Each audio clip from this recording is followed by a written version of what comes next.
mo mọ Alhaji Àgbà fún kinní kan mú sọ́lẹ̀ nísìnyí African Fuji Michael Jackson tèmi bá kọlà Michael Jackson tiẹ̀ ṣógbóyìnbó.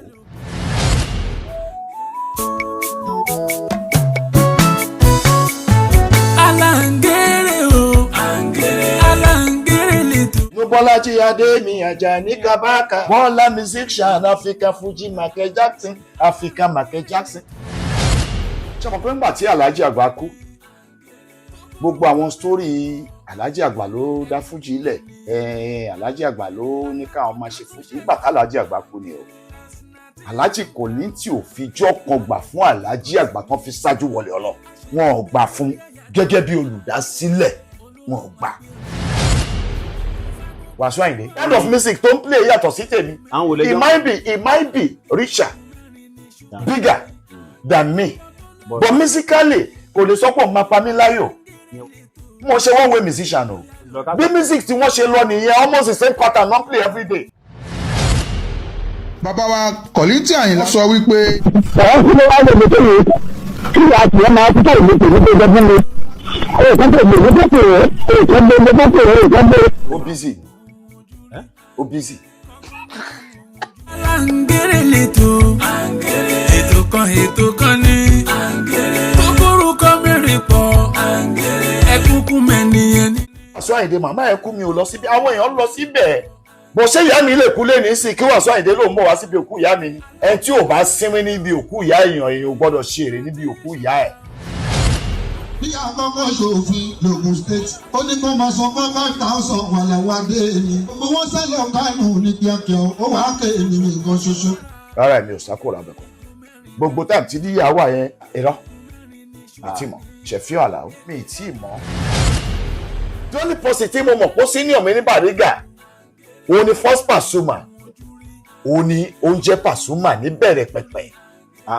ẹnìkan tí ń jẹ́ Pasuma tẹ́lẹ̀.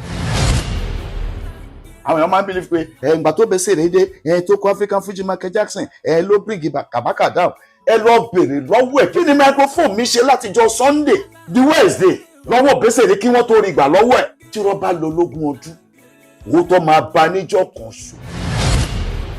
alábòsí a máa lówó alábòsí a máa bímọ àtúbọ̀tán alábòsí kò máa ní dára. Bọ́lájí Àjàní Kabaka Yusuf ihun tí mo sọ nípa Obesere àti Kollington àti everything gbogbo tí mo sọ lè ní yìí lórí interview yìí mo fàṣẹ sí ayọ̀ kúrò ẹgbẹ́ síta ẹ má edit ẹ. Ikú mẹ́rin láyé ni ọ́ ikú mẹ́rin ní ṣúgà ní ètò kan tó lórúkọ mẹ́rin Aláǹgẹ̀rẹ̀ lẹ́tọ̀. Ọdún ni wọ́n kì í ṣàìmọ̀ fólóko gbogbo ayé ló ti mọ̀ ọ́ káàkiri àgbáyé ní ọdún tó kọjá ni a ṣe ìfọ̀rọ̀wérọ̀ kan pẹ̀lú wọn. orúkọ tó bá wọn ni à ń jẹ́ lẹ́yìn odi. the first Isi Kabaka gbogbo Isi Kabaka tó kù ẹ̀yìn mi ni wọ́n ti jáde. kí ló tí o mọ̀ tó mọ̀ Kabaka yẹn kó tó máa jẹ.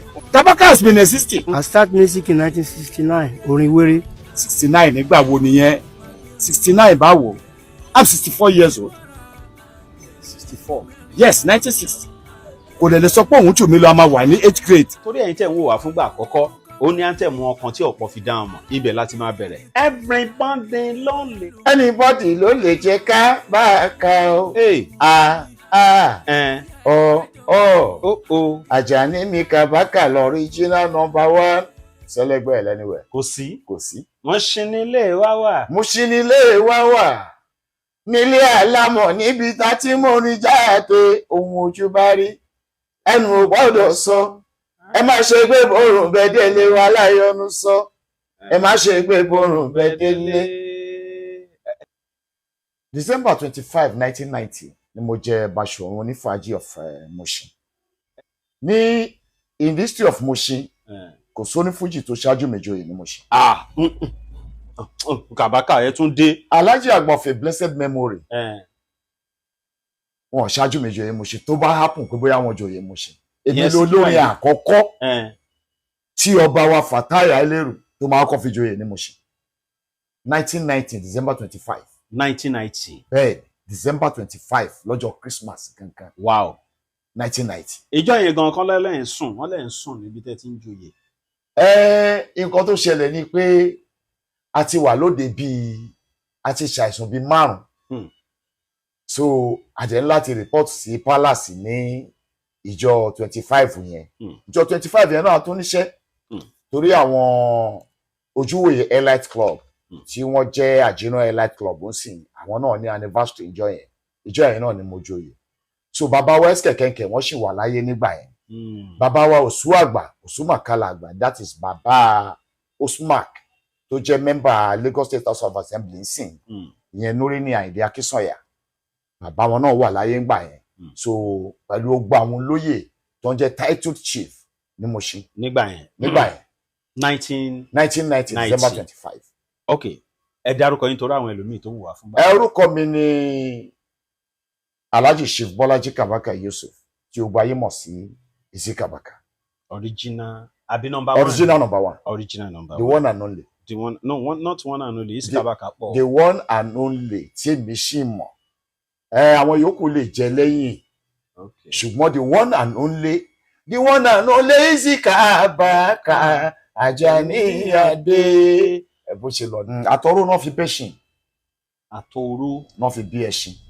So gbogbo tó bí fújì ọ̀tẹ̀ ni. Àwa bá ní. Báwa dẹ̀ ṣe bá yẹn náà. Àwọn míì tún bá. Kò lè dúró. Ṣé rí mísíkì fújì? Kò sẹ́ni tí ó gbàfẹ́ nìkan. Ẹnìkan ò gbàfẹ́ nìkan. Anybody ọba orin everybody o láyè. Everybody lọ́ba orin. Ẹnìkan ò dẹ̀ ń gbàfẹ́ nìkan. So láti ilẹ̀ náà ni láti ara àwọn bàbá wa tí wọ́n jẹ́ olùdásílẹ̀ fújì. Látara wọn ló ti bẹ̀rẹ̀. Ó dẹ̀ ṣe ń continue di sìn. Tí mo dẹ̀ wò pé very little làwọn èèyàn lè ṣe sí. Mi rò pé ó ní nǹkan kan tán lè ṣe sí. Torí rògbòdìyàn yẹn bó ṣe ń lọ yẹn ẹni bá benefit á benefit lórí ẹ̀. So that is just it. Ìwọ táwọn bloggers mi ń benefit lórí tán kì í ṣe onífújì tí bloggers mi ń benefit lórí rògbòdìyàn tó ń ṣẹlẹ̀ yìí lásán. Ara ẹ̀ náà ni. Tí nǹkan tó ń ṣẹlẹ̀ nìyẹn. Bá ṣe bá ní látètè kọ́ ṣe. Ó ń bẹ nísinsìnyí. Bẹ́ẹ̀ ni yóò sì máa rí nígbà gbogbo ayé àìnípẹ̀kun. Ẹ fà mí sí. Ìgbáyé di Àràlà ni mo bẹ̀rẹ̀ orin. Bí àkọ́kọ́ ṣòfin l'Ògùn State nígbà tó dé. Ó ní kó máa san 5,000 wà láwọn adé ni. Ló bá bẹ́ òkúta kò ṣe léré mọ́. Gbogbo eléré tó pọ̀ lábẹ́ òkúta wọn pọ̀ lẹ́gbẹ̀dẹ̀. Gbogbo wọn sẹ́lẹ̀ Kánò ní kíákíá ó wàá ké èmi nǹkan ṣoṣo. Rárá mi ò sá kúrò lábẹ́kúta. Mo wà lábẹ́kúta. 1984. Ọ̀gá mi lè testify sí pé mo wà lábẹ́kúta. A lọ sí north. Àwa ò lọ jókòó sí north. A lọ ṣe marriage yìí. A dẹ̀ parí marriage tá a lọ ṣe yẹn. A dẹ̀ ṣe ṣó bóyá bíi 2-3 a dẹ̀ padà bọ̀ lé padà. Gbogbo time tí díyàwó yẹn àṣìṣe káàkiri àṣìṣe nítorí àṣìṣe káàkiri. Gbogbo eléré tó pọ̀ lábẹ́ òkúta wọn pọ̀ lẹ́gbẹ̀dẹ̀. Gbogbo wọn sẹ́lẹ̀ Kánò ní kíákíá ó wàá ké èmi nǹkan ṣoṣo. Gẹ́gẹ́ bí ojúwòye tiẹ̀. Gbogbo time tí díyàwó yẹn irọ́ mi ti mọ̀ Ṣẹ̀fíù Àlàó mi ti mọ̀ òun lè ti mọ̀ mí but mi ti mọ̀ àríra bóyá ládùúgbò tiẹ̀ níbi tó ń wà ẹ mọ̀ pé nísìnyí ojú ò kálù ẹ ti understand so ibi tó fi jẹ́ pé bóyá bí 1984 yẹn tèmi pẹ̀lú ẹ̀ ríra rí tààtì ìmọ̀ra ohun gangan ó ṣe kó mọ̀ mí àbí kó má mọ̀ mí ó máa ń ṣẹlẹ̀ bẹ́ẹ̀ ẹ ti understand so gbogbo period 1984 èmi wà nígboro Abẹ́òkúta bí tá a dẹ̀ ń ṣiṣẹ́ èló ni tá a san ní ká máa san so nǹkan tá a kàn ṣe ń gbà yẹn ni pé anybody tó bá pè wá lóde ẹ lọ san orí kẹmúrì sí tiwa fún wa so ẹni tó pè wá yẹn owó tó máa fà wá yẹn ó lè má padà tó nǹkan kan ṣùgbọ́n máa bá wa san owó orí yẹn ká lè ráyè ṣiṣẹ́ fún wọn. Aláǹgéré lètò ẹ máa wò ó. ṣé mo pé ńgbà tí Alhaji Àgbà kú gbogbo àwọn sítórì Alhaji Àgbà ló dá fújì ilẹ̀ Alhaji Àgbà ló ní káwọn máa ṣe fújì nígbà tí Alhaji Àgbà kú ni o Alhaji Kollington ò fijọ́ kan gbà fún Alhaji Àgbà tán fi ṣáájú wọlé ọlọ́ Alhaji Kollington ò gbà fún Alhaji Àgbà tí Alhaji Àgbà fi kú ẹ ti understand. Yes. Tí Alhaji Àgbà bá ṣe rẹ́kọ̀dù kan Alhaji Kollington àkáǹtà ẹ̀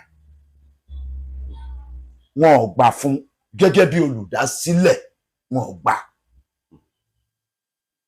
Ṣọ́rọ̀ mi yé yín. Yes sir. So but Alhaji Wasiu Ayinde abẹ́ Alhaji Àgbà ló ti jáde.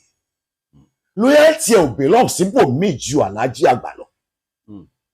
Kò rí ẹlòmíì gẹ́gẹ́ bí ọ̀gá òun jẹ́ Alhaji Àgbà lọ. Ó rí Alhaji Kollington Àyìnlá gẹ́gẹ́ bí ọ̀rẹ́ ọ̀gá òun ni kò rí gẹ́gẹ́ bí ọ̀gá òun. It's just like irú Alhaji Semiu Àkànjí sìn tó jẹ́ ọ̀rẹ́ ọ̀gá mi. Ọ̀rẹ́ ọ̀gá mi ni. Ọ̀gá mi ni. Ṣùgbọ́n mi ò ní tí ó jẹ́ ọ̀gá Isiaka Àkànjí. Táwọn náà jẹ́ sí Kabaka. Okay. Èwo ni òkè. Easy Wonder. Táwọn náà jẹ́ sí Kabaka. Okay, kó máa jẹ́. Mi ò lè gbà pé Sẹ̀mí Àkànjí yẹn bó ṣe jẹ́ ọ̀rẹ́ ọ̀gá mi tó kò lè jẹ́ ọ̀gá mi. Loyalty mi ọ̀dọ̀ ọ̀gá mi ló máa wà. So ẹ lè ní kí Wasiu Ayinde kó gbà fún Kollington pé ọ̀gá mi ni. Rárá o. Nígbà tójú ń pọ́n igun àwòdì bara Alhaji Àgbà ló dúró tí Alhaji Wasiu Ayinde fi jẹ́ èèyàn. So loyalty yẹn kò yẹ kó belong síbòmíì ju ọ̀dọ̀ Alhaji Àgbà lọ, either living or dead. So loyalty ẹ̀ ọ̀dọ̀ Alhaji Àgbà ló yẹ kó wà because gbogbo ohun tó ṣẹlẹ̀ yìí tó bá jẹ́ pé níbẹ̀rẹ̀ pẹ̀pẹ̀ kí Alhaji Kollington gbogbo tí wọ́n ṣẹ̀ wá sọ lẹ́yìn kó Alhaji Àgbà pé òun ló dá fújì sílẹ̀ òun ló mọ bó ṣe ṣe òun ló ṣe gbá òun ló ṣàwò kírù yẹn ti wáyé ní onírí báyìí. Mo mọ Alhaji Àgbà fún kinní kan mú sọ́ọ̀lẹ̀ wọn ń pẹ́ lórí ọ̀rọ̀ tó bá yẹ pé àwọn ti ṣàtúnṣe yẹn láti ilẹ̀ yìí agboolé fújì ò ní rí báyìí. Agboolé fújì ti wà divided lọ́nà wo ló fi divided àwọn kan wà tó jẹ́ pé Alhaji Kollington náà bá lọ àwọn kan wà tó jẹ́ pé Alhaji Wasiu Ayinde náà bá lọ gbọ́dọ̀ ṣe máa wà nìyẹn. Gbogbo wa ò lè sùn ká kọrí síbì kan náà. Oníkálukú máa lẹ́ni tó gbà fún. Àwọn tó gbà fún Alhaji Kollington wọ́n wà pẹ̀lú wọn.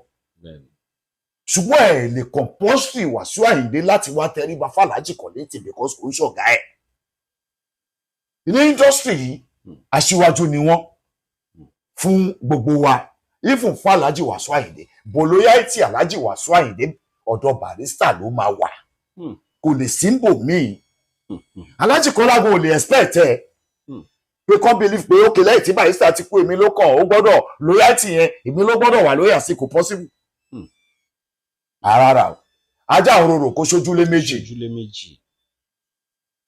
Okay. Àǹgẹ̀rẹ̀ lẹ́tọ̀ ètò kan ní kókórúkọ mẹ́rin pọ̀.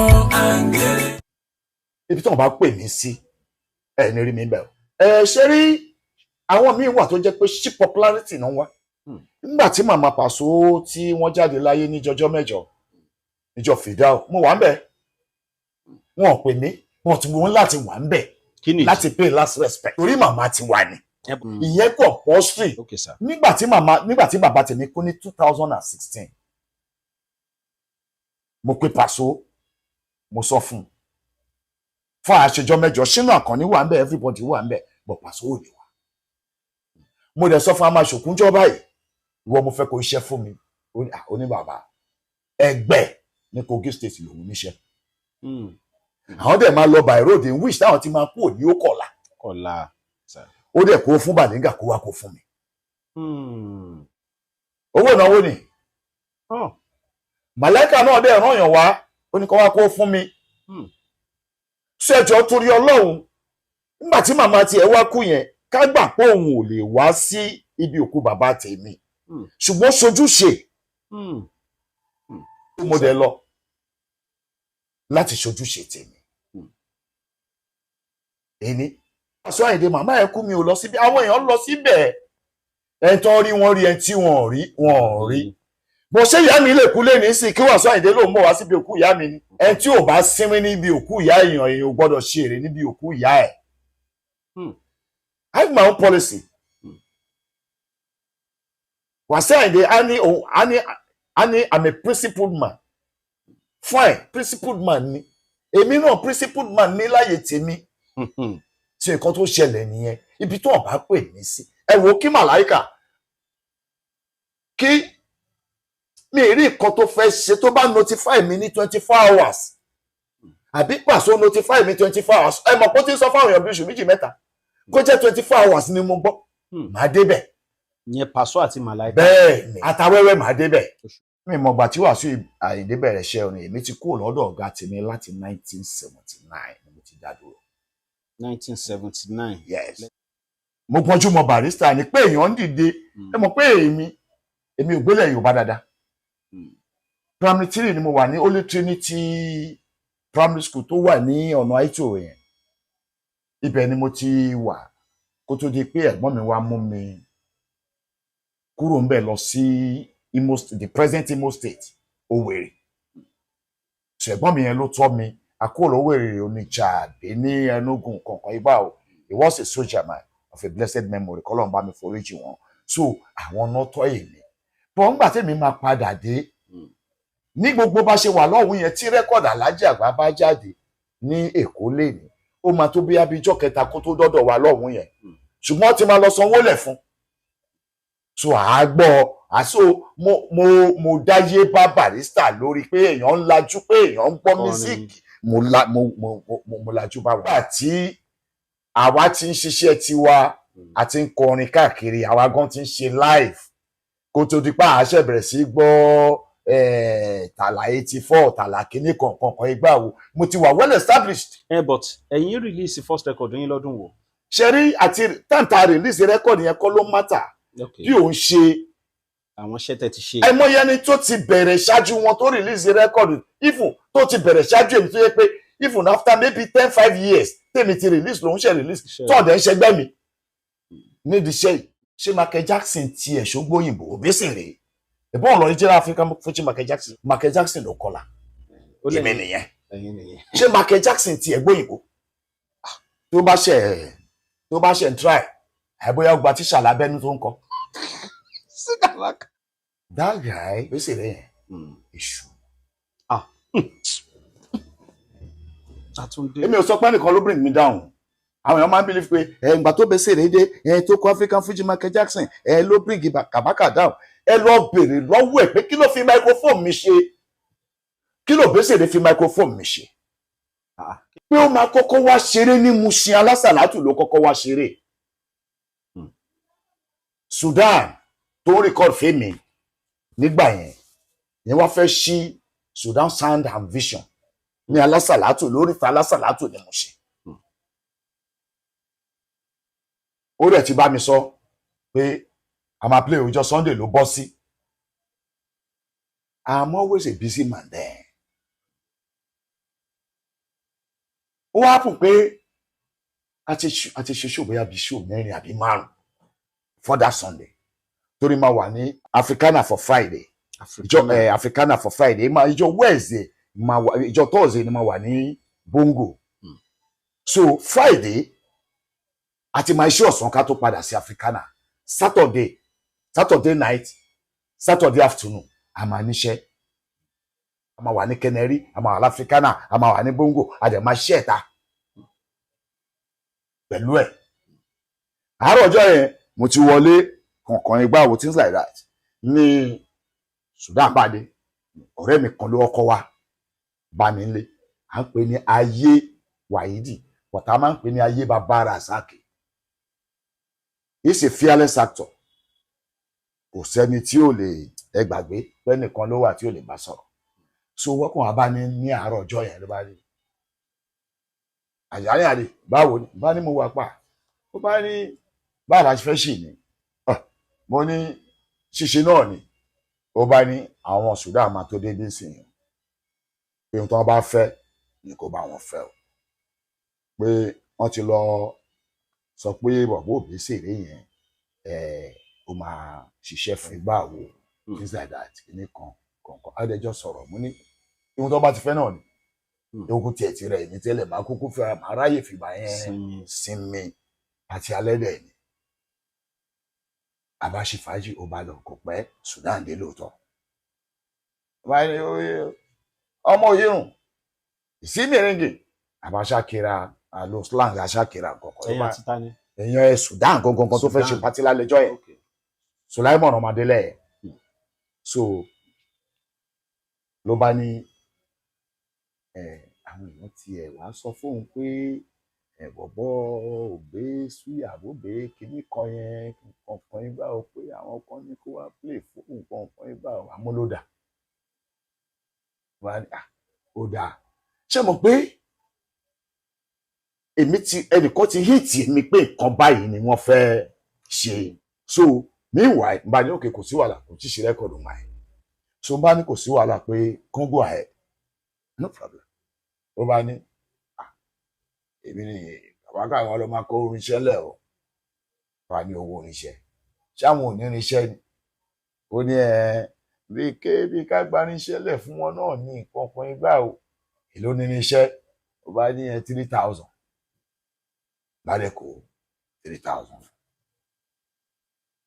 nígbà tó máa di alẹ́jọ́ yẹn ṣe mọ̀ èmi múra láti dé pàtí yẹn ọ̀nà tó mi pé nígbà tó máa kó irinṣẹ́ sílẹ̀ fún wọn wọn fún wọn ní ìhun tó tó wọn ò ní enough mic hanger wọn ò ní enough microphone so wọn wá brainwash manager mi ní àwọn Sudan because èmi ní everything mic hanger ni o microphone ni o stage ni everything wọ́n tán láti lọ kó stage mi wọ́n lọ kó gbogbo mic hanger mi wọ́n lọ kó gbogbo microphone mi àti sure mic tí mò ń lò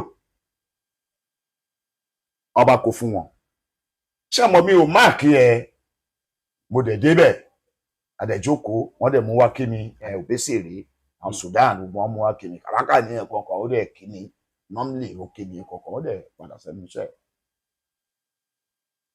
ó dẹ̀ play tán wọn play tán tèmi fi lọlé because number 1 ó ti rẹ̀ mí bóyá bíi 3 ni mo ti kó ń bẹ̀ lóru mo dẹ̀ gbọ́dọ̀ lé mi lọ. máìkì tó jẹ́ sure máìkì mi tí mo fi ń kọrin gangan nígbà tí wọ́n máa palẹ̀ mọ́ wọn ò rí microphone yẹn bẹ́ẹ̀ mo sọ fún ẹ ọmọ kí mo dárúkọ ẹnìkan sí pé ayé baba Rasaki ní somebody that know the in and out of this issue tí mo sọ wọn wá lè sọ fún mi pé wọn ò rí microphone tèmi nígbà tó máa rí microphone yẹn gbà lọ́wọ́ Òbésèré ìjọ Wednesday náà ṣe rí microphone gbà ó ní ohun tó fẹ́ fi ṣe ni ó dàbí pé ó dẹ̀ sọ sí ni ohun tó fẹ́ fi ṣe ló ṣe dá microphone yẹn padà fún mi mo ṣe mọ̀ pé tó bá jẹ́ pé àwọn yẹn sọ fún mi pé ìkan báyìí ló ṣẹlẹ̀ irú microphone yẹn mọ̀ pé mi ò nílò mọ́ wọ́n wá ṣe rí microphone yẹn gbà torí pé a níṣẹ́ níjọ Wednesday yẹn wọn ò lè fún mi ní excuse pé bo ni microphone wà eventually wọ́n rí microphone yẹn gbà níjọ Wednesday látijọ́ Sunday ṣọ́ mi ẹyẹ so fine kí ni mo mọ̀ tó ti ṣe sí bí wàhálà ṣe bẹ̀rẹ̀ sí bẹ̀rẹ̀ díẹ̀díẹ̀ nìyẹn. bóyá ló mọ ohun ojú rí kọ́gbọ́n nínú ohun ojú rí aláǹgẹ̀rẹ̀ lẹ́tọ̀. That is the fact. tí àwọn bá believe pé kinní kan nígbà tó kọ African Fuji Michael Jackson kinní kan ní kàbákà òré mọ kinní kan a ṣe lè dúró dọ̀la kó toríṣẹ́ báyìí kí n toríṣẹ́ mi báyìí kó dúró ní dúró pé bóyá tóun bá kọrin òun máa bí tí mi kò sí kò jọ. Because I'm still very, very much vibrant and, agile musically. So àwọn fans mi mọ̀ wherever tí n bá perform inú wọn máa ń dùn ni inú ẹ̀mí nǹkan máa ń dùn ni. So kò ń ṣe irú ẹ̀ ló máa sọ pé bóyá musically kìíní kan ó flow ẹ̀ kò flow mi rí. Ó lójú eléré tó lè sọ pé òun flow mi rí bí àjọ pàdé wọn náà wọ̀ kó sọ pé òun flow mi kí ló fẹ́ fi kún ṣé music ló fẹ́ fi kún rẹ̀ àbóhùn ló tó fẹ́ fi gbé. Wàsíù Àyìndé kind of music tó ń play yàtọ̀ sí tèmi it might be richer bigger than me but musically kò lè sọ pé òun máa pa mí láyò mo ṣe one way musician o bí music tí wọ́n ṣe lọ nìyẹn almost the same pattern non play every day and that is not my own part of music so pattern tí wọ́n is almost the same thing every day so music tèmi yàtọ̀.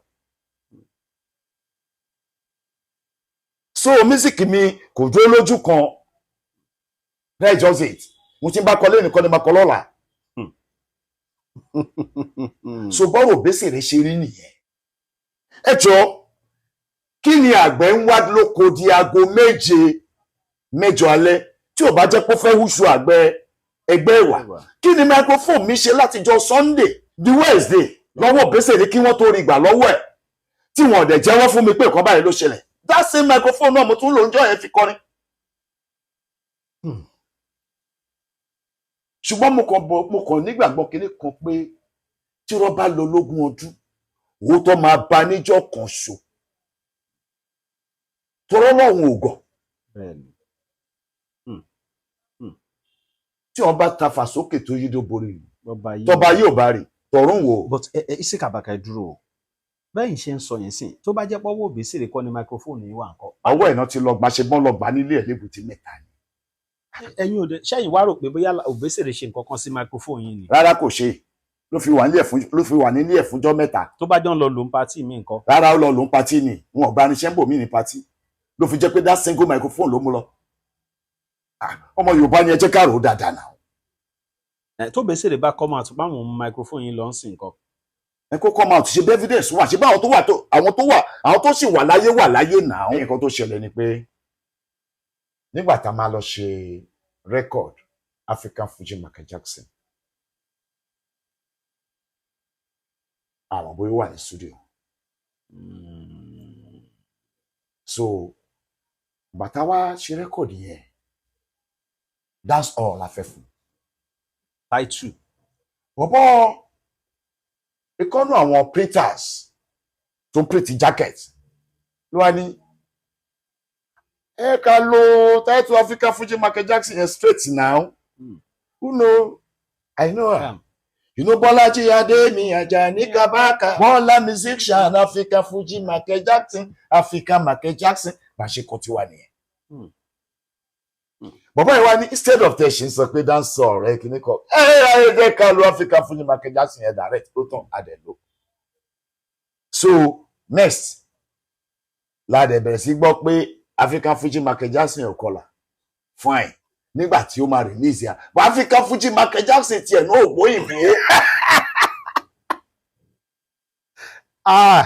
This is somebody that cannot speak a simple and correct English. Wọ́n máa ṣe máa parabulate káàkiri ni. South African Fuji Michael Jackson tèmi bá kọlà African Fuji Michael Jackson tiẹ̀ náà ò gbóyìnbó. So it takes two to tango. It takes two to tango. So bú mi ní dúdú kí n bú ẹni yìí. That is just it. Bọ̀ èmi pẹ̀lú ẹ̀.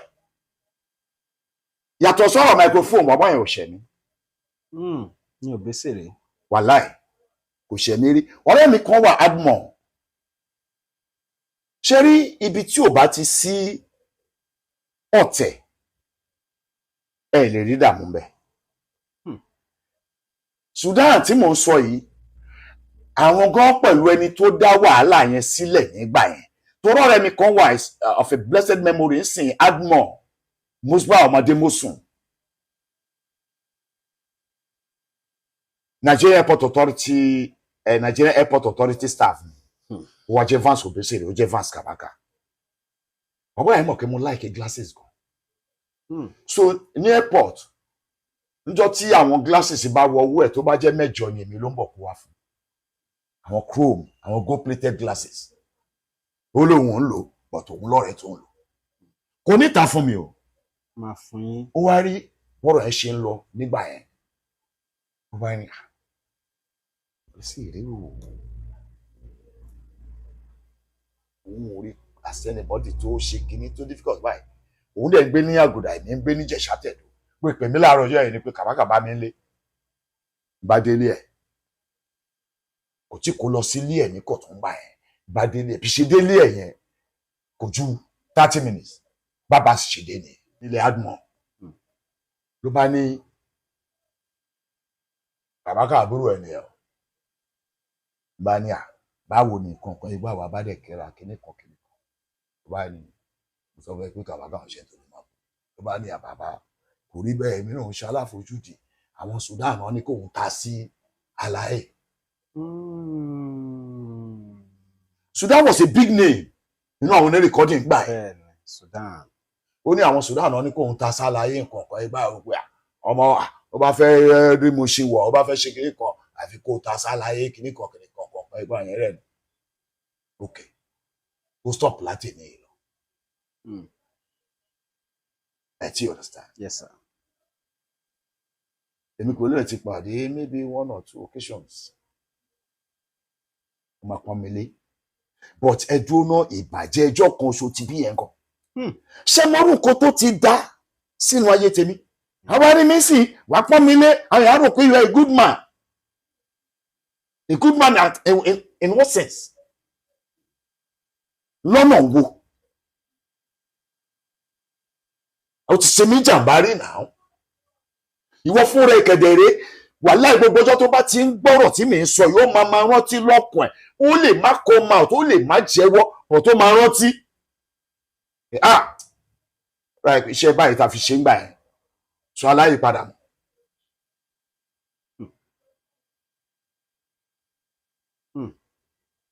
Later ló lọ gbèsè ní Supra tó ń lò ń gbà yẹn tó lò kú ló bá lọ gbé fún Sudan yẹn.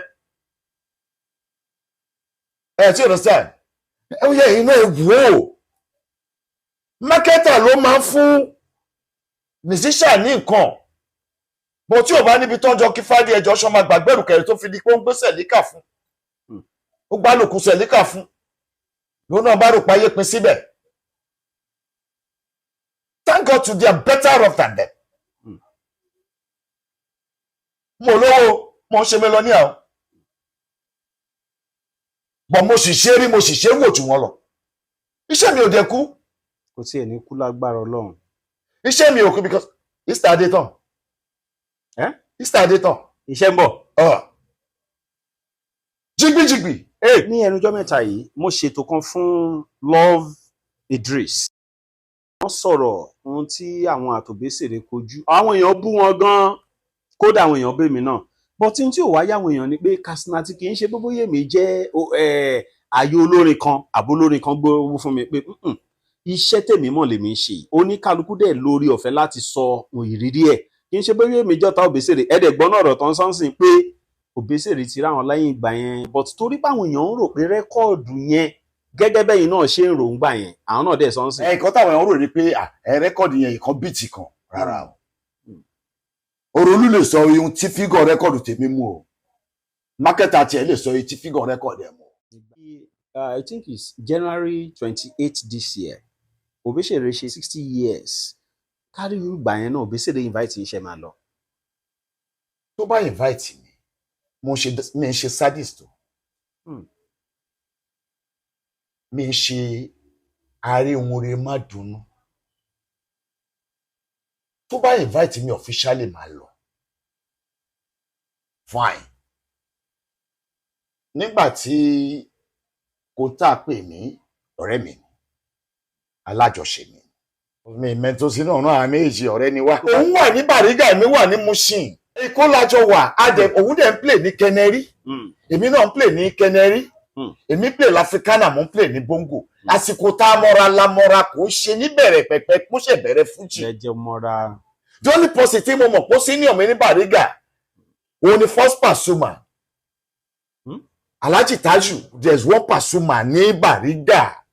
Ṣómólú Bàrígà tó di gbogbo Ṣómólú Bàrígà mú. Òun ni oúnjẹ Pasuma ní bẹ̀rẹ̀ pẹ̀pẹ̀.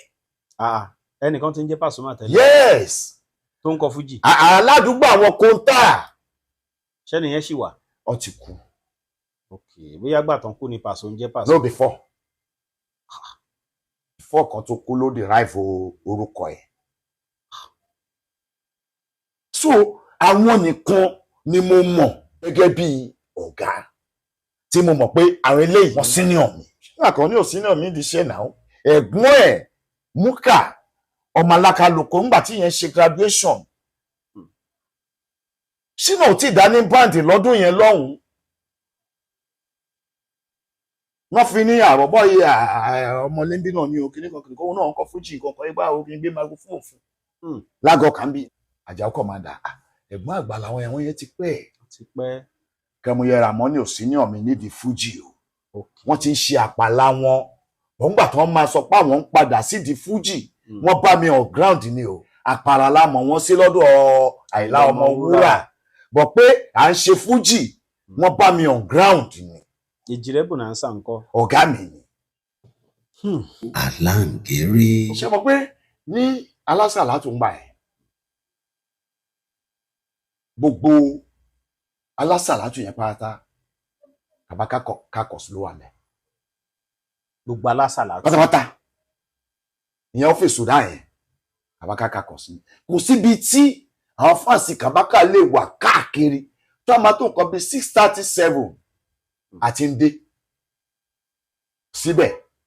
So left ta play ní ọ̀la ìta play níjẹta ìta play níjẹrin ìta nǹkan máa play tí gbogbo àtún máa fi túká lóru nìyẹn létà wà la máa kúrò mbẹ à ń pẹran mbẹ o à ń pẹran jẹ mbẹ lọ́dún yẹn. vance kan lè wá ń sìn irú ascom sìn of a blessed memory Síkírù Ọlásùnkàndé Jimoh ascom Àtìbà akọ̀déjọ́ mi á ní wo tàmákà bó ní ṣé wọn ò ní rèé rògùn fi wá ní civilian barrack báyìí tá a jẹ àríbò láìsí wẹ́rẹ́ wá gàrí kẹ́ wéwé dútà yìí tẹ̀ bàtà yìí àrèmàpẹ̀ràn jẹ́ ń bẹ̀.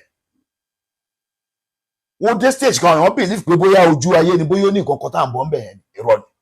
alásàlátù bẹ́ẹ̀ ní Mushin. bẹ́ẹ̀ ni ó Pàṣọ wà ní tèmi ò gbé Pàṣọ use mọ́ wà ọmọ ọlọ́run ṣògo ni Pàṣọ wà on ground. It's been on stand for a very long time. olórin pọ̀ Mushin yẹn o.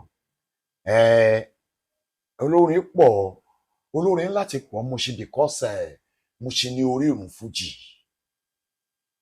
ọdẹ ṣe pọ̀ bẹ́ẹ̀ náà dì sí. Mushin lórí ìrùn fújì. olórin onífújì kan náà wà tó ń jẹ́ Àdáwà. Bàbá Àdáwà àwọn náà wà Mushin ẹ̀gbọ́n Abíọ́dún àwọn náà wà Mushin. Kámúlánsà ńkọ́. Kámúlánsà pàdé mi ni òun náà wà Mushin. mẹ́rin tó sínú ọ̀nà àméjì. ọlọ́gbọ́n ayé kan kò gbọ́dọ̀ tẹra ẹ̀ nífà ọmọ kan ò kò gbọ́dọ̀ fira ẹ̀ jóyè igi tó ń ṣe kàmíkàmí màmá ka ò rẹ́yé igi tó ń sọ tútù kíkọ́ lẹ́tà sẹ́yẹ kan tó péjọ síbẹ̀ rẹpẹtẹ ẹni táyé bá ń fẹ́ o kí lárùn kankan lára ẹni tó wúlò lágbolé tọmọdé tàgbà àwọn àgbè sókè kẹkẹkẹ ẹni táyé ń sá fún tó bá fi ipa ìjòyè ẹkẹràn o tó bá gorí àga sí i lọ́rùn ó wá kọ̀nà tí ẹ ó gbé gbà kò ṣe jírí kò ṣe kò lọ́nà ọlọ́run ló ṣe ìdájọ́ ẹlẹ́ṣẹ̀ alábòsí a máa lówó alábòsí a máa bímọ àtúbọ̀tán alábòsí kò máa ní dára abára ń fún ẹni tá ò lè mú ọlọ́run là á fi fún ikú lọ̀gá lágbára. Jẹ́rí Alhaji Kollington àti Alhaji Wasiu Ayinde bó bá ṣe wọ́n ni kó ṣera wọn. Kò kàn mí. When the going was good, kò sẹ́ni tó kàn. So when the going is rough now, káwọn náà pẹ̀kẹ́ mọ́ ni.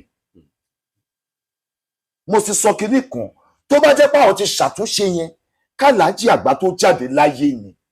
Tí o ṣe pé lẹ́yìn t'Alhaji àgbà jáde láyé náà ṣe ń sọ history àkéré jù náà àmọ́ bó ṣe ń lọ so kò ní rí báyìí pẹ̀lú believe pé ọwọ́ Alhaji Kollington làtúnṣe wà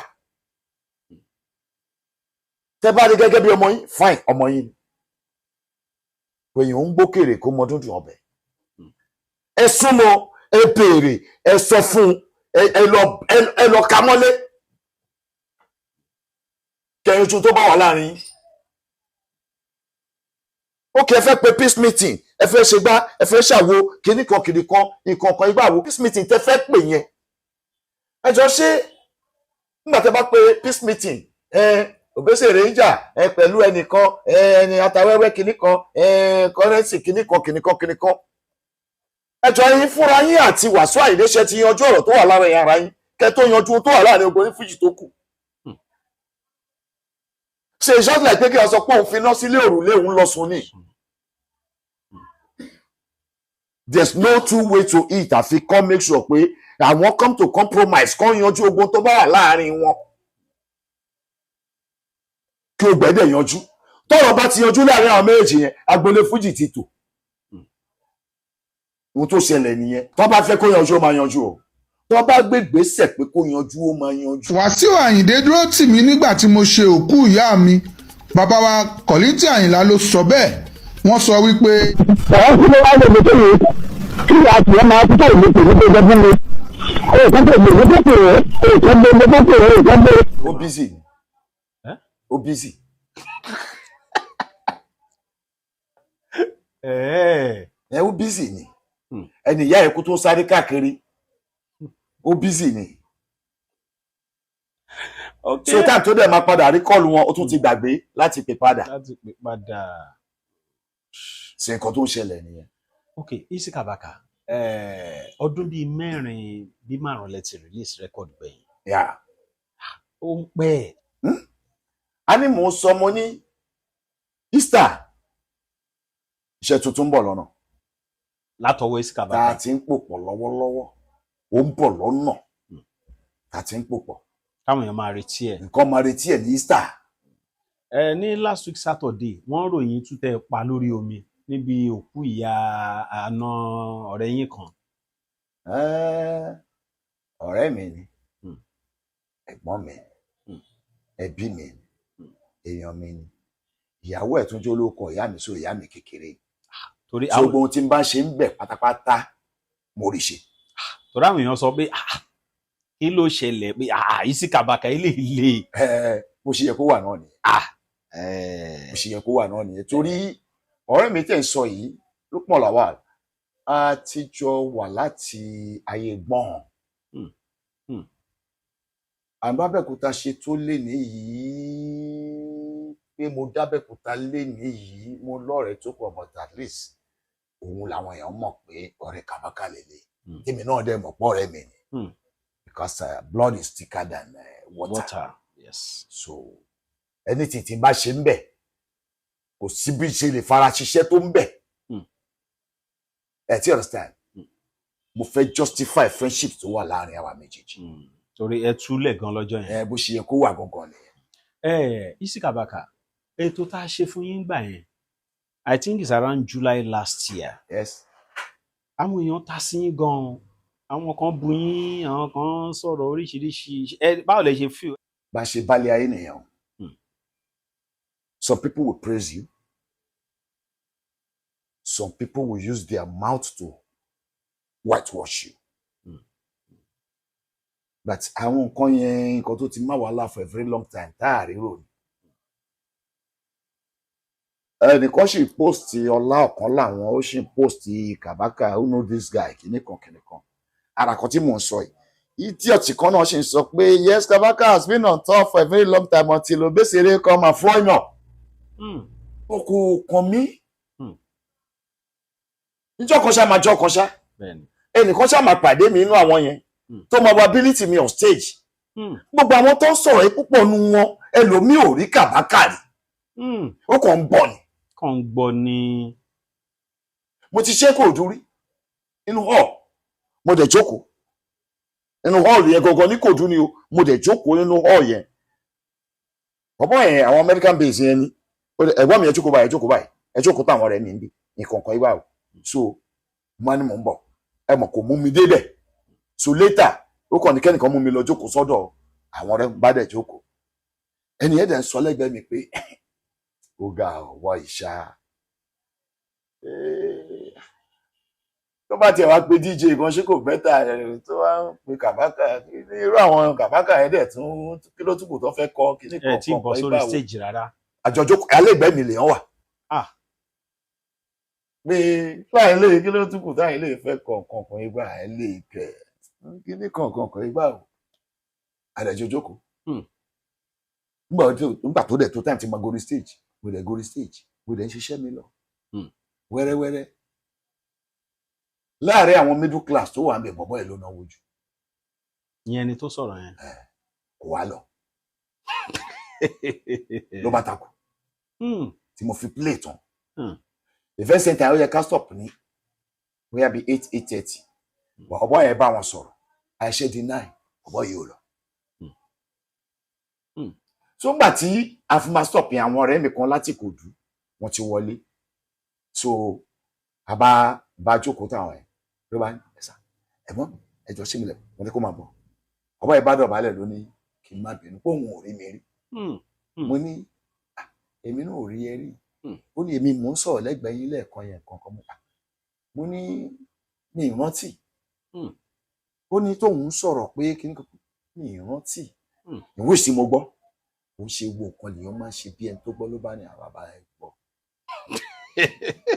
bàbá ẹ gbọ́ ẹ kàn fẹ́ ṣe bí ẹni tí ò gbọ́ ni wàláhì ohun táwọn èèyàn ń sọ ni mò ń gbọ́ ohun tó ń ṣẹlẹ̀ sí púpọ̀ nú àwọn nǹkan nìyẹn ẹlòmíì ò rí kàbákàrí tí ò rí rí. Okay. Ètò tí mo ṣe fún Love Idris náà tá a post ní January 31st àwọn èèyàn sọ̀rọ̀ sí wọn gan-an eléyìí tẹ́ ń ṣe náà táwọn èèyàn bá bẹ̀rẹ̀ sí í bu yín lórí comment section kọ́ báyìí pé Òbésèré gba máìkì kẹ̀ èwo leléyìí tó ń sọ yìí ẹ̀ẹ́dẹ̀ sọ̀rọ̀ yẹn ríṣẹ́ mọ̀. mi ò rí o kán bú mi jù bẹ́ẹ̀ lọ bó ṣe mọ̀ pé mo sọ kinní kan níbẹ̀rẹ̀ pẹ̀pẹ̀ mo ní Ọlọ́run ò gọ̀. Ọlọ́run ò gọ̀.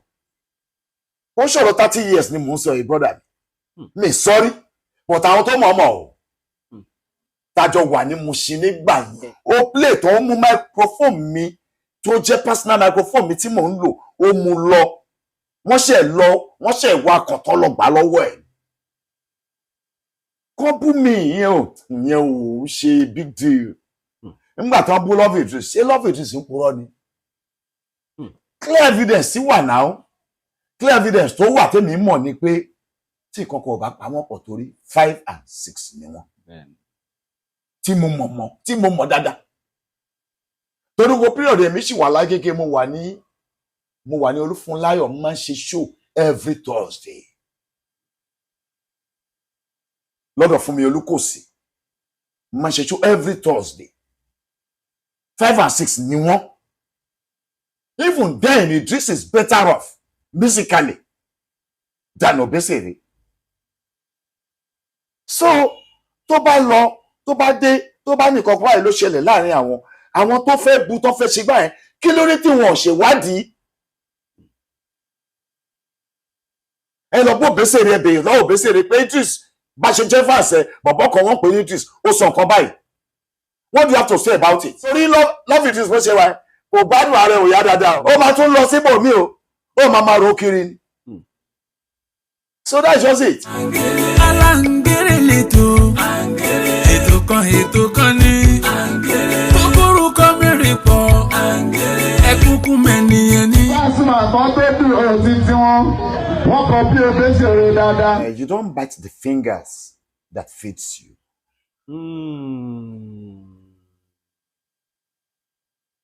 àwọn Yorùbá dẹ̀ tó máa ń pòwe wọn ní tírẹ̀sì tó bá ń pàkúta ẹnu oníbàárà kọ́ ló yẹ ká ti gbọ́. wọ́n tẹ́ fà yóò kó ṣẹlẹ̀ láàrin Abbas àti Pasuma kò kún ẹ́ láti dá sí pé látara ẹnìkan lẹ́nìkan ti jáde wà á tara bí tí wọ́n ti jáde nìkan. You know why I'm saying this? ẹni tó mú wá bá Paso Yẹmí Ọdúnodù ó ṣàlàyé gbogbo bó ṣe débẹ̀ ó ṣàlàyé gbogbo bó ṣe jẹ́ bó ṣe débẹ̀ ohun tó jẹ́ ń gbà yẹn wholeheartedly yes ó dẹ̀ accept it wholeheartedly ó dẹ̀ lawyers lórí tó deviate tó kúrò lórí pé being a lawyer person tó wá di pé ikọ́ ló dẹ̀ máa ń ṣe púpọ̀ nù àwa olórin generally gbogbo wa ni o kò ṣe nìkan tá bá ti gòkè àgbà tán a máa ń fẹ́ dúró nídúró pé àwa gan ti tójú bọ́ a fẹ́ sí lábẹ́ anybody ẹ ti understand abẹ́gbà yes sir a fẹ́ sí lábẹ́ anybody ọ̀rẹ́ mi ni Wasiu Ayinde rubbish tó fi fún Paso ní arabi kejì ọ̀rẹ́ yín wo Ṣínú Àkànní bàbá Lánàá ló ń ṣòkú ìyá ẹ̀ níṣẹ̀rí Ọ̀ṣun nínú ọgbà Almoruf Wasiu Ayinde náà pè kó wá ṣeré gbogbo ala wà ń bẹ̀. Sínú Àkànní dẹ̀ ń bọ̀ ó fẹ́ lọ kí Wàsíù Àyìndé lọ stéèjì ni Wàsíù Àyìndé ní káwọn security wọn jẹ́ kó dọ́dọ̀ ẹ̀. Bí ẹ ṣe blast ẹ nìyẹn pé kí ló kọ́ èrò níwèrè kíní kan ìyẹn kò fún dáadáa. Gbọ́ngbà tí Pàṣọ dé orí Pàṣọ ẹni tóun lè gé sọ́kọ̀ látara ẹ̀. Ó ní Araba Mbedi second lágbo yẹn bẹ̀ náà. So you rob Peter to pay Paul. Mi rí tírí lẹ́dà rí mi mọ nǹkan tó wà láàrin àwọn méjì o. Ẹni tó bá ti lè bú aṣíwájú tí ọmọ tó ń bọ̀ lẹ́yìn máa gba ẹ lójú ni. Òní mo ní gbogbo wa ni kíní yẹn ń ṣe. Àrùn tó ń ṣe wá ní fún kò ń ṣe ní Fuji industry nìkan. Ó wà ní theatre industry. Ó wà ní professional levels. Because nísìnyí I'm just a junior manager under you. Ní establishment kan. Now wọ́n kàn pick me pé kí n lọ head another branch of that same company. Ìjọba mo ti bẹ̀rẹ̀ sí ra mi bigger than you. So wà gbogbo ala ní.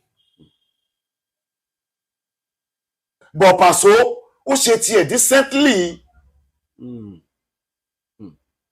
Ẹ ti understand? Ṣé ọmọ tó ṣùpá fojú òun àti ọ̀gá ẹ̀rí ni? Àkókò mọ́lé kọ̀lọ̀kọ̀lọ̀ ọjọ́ ọkọ́ta. Very few èsì ni Àlàbí sọ. Àyíwádà kí ló fà torí kò sáyè ni. Ṣé ìgbà tó ẹni tó ń bọ̀ tó kó tó dé tí wọ́n ti gorí pàánù tó ti gorí ilé kó wá dé kó wá ní ẹjọ́ mọ ọkọ̀ fẹ́ sọ kankan náà ń bọ́ ló ti fẹ́ sọ. Wọn ò ráyè tó gbá ẹ̀ náà wá dúró dé. Ọmọlọ́mọ láàrin èrò. Mo mọ ohun tọ́pọ̀lọpọ̀ mọ Òṣùpá. Mo mọ gbogbo tó jẹ́ tuntun pátá nínú Fújì wa. Mo mọ nǹkan tó jẹ́ pòun àtijọ́ ni. Mo máa nà bí Pàṣọ nínú olórin Fújì o.